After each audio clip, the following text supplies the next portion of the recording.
to the Joanne Nath story with Steve Brodie from West West. Yes, sir.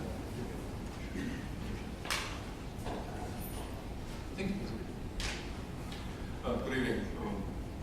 I think we'll see something that I've done, broadcast earlier this year, which touches on the investigation of Joe Yates' appalling murder.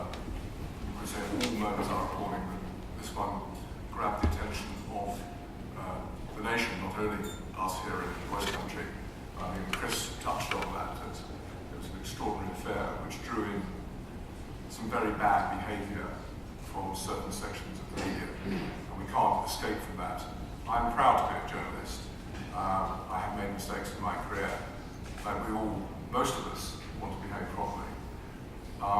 This is an example of how certain sections of the media behave very improperly. I think we can show it. Can we show it? Some out about English law. John Maguire, BBC Points West. Also tonight, we can reveal that two other innocent men who were questioned by the police about Joe's disappearance found their details turning up in the Sun newspaper. But we also have evidence that some people working on the case were so worried about leaks that they went to extraordinary lengths to keep vital information private. Our Home Affairs correspondent Steve Brodie reports now on the pressures that the police and the media face on a high-profile case. The disappearance and murder of Joe Yates made national headlines for months. The pressure on journalists to deliver and sell papers was ferocious. And it was a pressure that would force those involved with bringing her killer to justice to take extreme measures. At the time when the forensic tests were underway, we actually agreed amongst ourselves that we were going to not use our mobile phones for the sake of argument to communicate. We would only use secure email, and we only talked about the case to a very small group of people, because frankly what we did not want in this case was any further leaks. But the pressure wasn't just on the authorities. It was also felt by the innocent men caught up in the drama. Christopher Jeffries was targeted by the media after he was arrested. He would later tell Lord Justice Leveson's review of press ethics that he'd been vilified.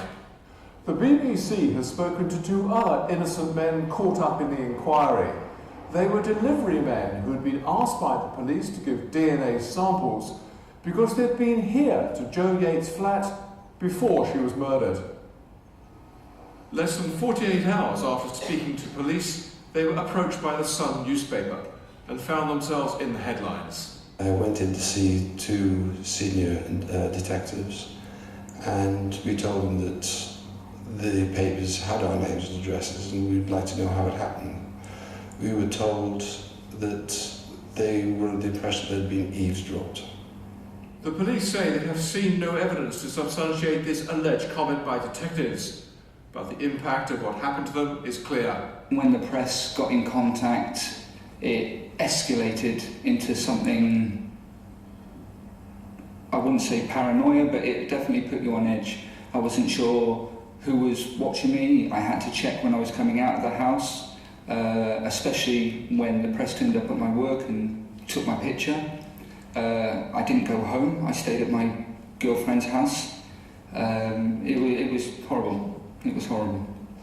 Today, the Sun's owners, News International, declined to comment, but the relationship between the media and the police is under the spotlight as Lord Justice Leveson's inquiry continues.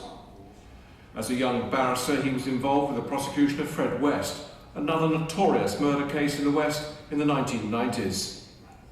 The policeman who led that investigation told us he wasn't surprised by what's happened, as he was the subject of similar tactics more than 15 years ago.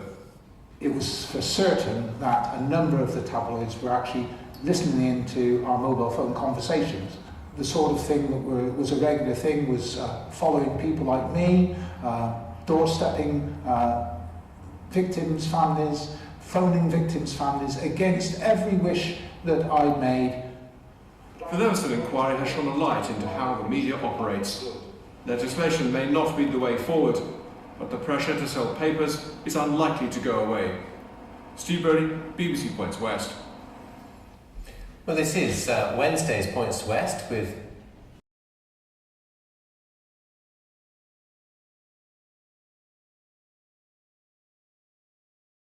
the only person who suffered because of the tactics being used. And I think it's very important that we're very clear about what's happened here. The BBC has no evidence either way that a police officer was paid or that the police themselves were hacked. There is no evidence either way that either of those two things happened. What is clear, there were leaks, and the majority of the leaks, if not all of them, appeared in the Sun. I happen to know that the police, because of the situation, clamped down on their early procedures, and you saw there Anne Redrock, who is head of the complex case department of the Crown Prosecution Service in the West Country, making that quite extraordinary revelation that they didn't use their mobile phones, they shut everything down. This is the Crown Prosecution Service, which is the heart of the British legal system in bringing suspects to court. It's an incredible situation when they are having to do that. And look at those two men. Within 48 hours of being phoned by the police and giving their personal details, because the police wanted them to come in and give DNA samples to clear them. They delivered furniture to Jo Yates's flat a month before she disappeared. They were completely innocent people. Within 48 hours, one was being phoned on his mobile phone, which he bought that week, and the other person had them outside his house. How did that happen? Now, I don't know, but clearly the information came from somewhere, and you can draw your own conclusions. And of course, they said they went and complained to the police, and the detectives, two detectives said, well, we think we're being eavesdropped. Now, that may well be the case. There is no evidence either way on that.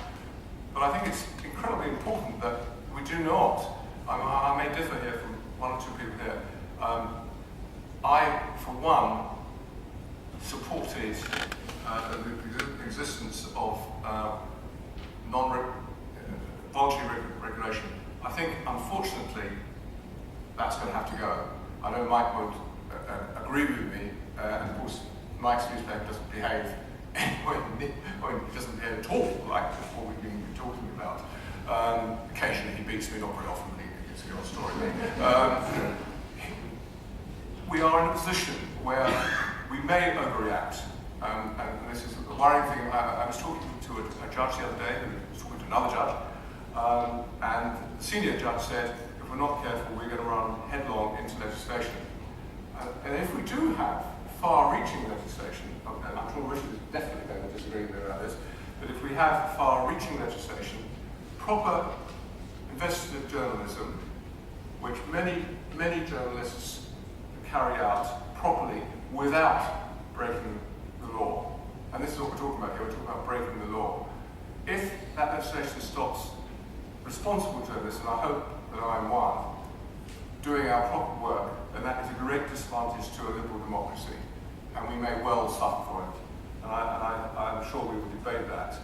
I can tell you that there was disbelief in the BBC newsrooms when we saw some of the tabloid reporting of the Christopher Jeffries case. Young reporters said, come on Steve, wow, I've got this, come on, look at this. And I said, well, it's just not true, unfortunately, it's terrible, isn't it? So therefore it's not going to be on the BBC tonight. Other people were saying, well, why haven't you got these sort of contacts? Well, indeed, it's a very good question when you think, where were these stories coming from? They weren't being made up. They couldn't have all been made up. They got them from somewhere. Stories just don't materialise. They come from sources. And decent journalists have good, proper sources. In this case, it was quite remarkable, and there was disbelief that this was being done. Historically, if you broke the law, you were hauled before a judge and you were done for contempt. Sadly, that actually hasn't happened. You may be surprised to hear journalists say that, because if we've all had this mentioned already, if the law had been properly implemented before, we would have had the excesses which has led to the situation situation we are in now. And this is, I'm afraid, a very grave situation.